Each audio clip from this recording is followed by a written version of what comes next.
南韩限定男团 One and Only 从昨晚24日起，在首尔巨蛋一连举办4场解散最终演唱会，面临离别的日子倒数，成员们和粉丝都哭到唱不下去，场面催泪。另外，拥有好身材的成员姜丹尼尔在演唱会穿着短版上衣露出结实腹肌，也引起粉丝尖叫。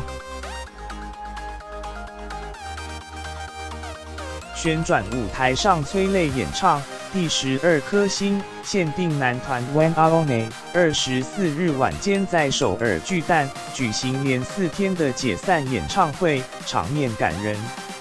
成员雍胜佑个人演唱时更忍不住落泪，平常超 man 的成员朴佑正还有李大辉也都忍不住痛哭。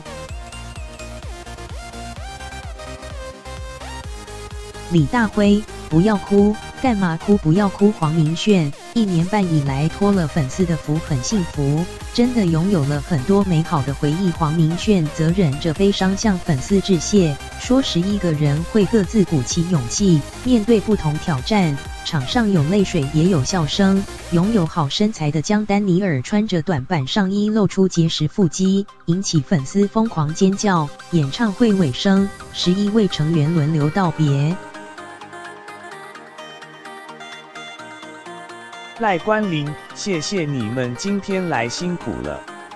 One and Only 全体，谢谢大家11个人牵着彼此下台一鞠躬，现场成一片泪海。4场演唱会8万张门票秒杀，黄牛票更出现一张逼近57万台币的天价。27日最终场也会在日本、台湾、香港等地的影城实况转播。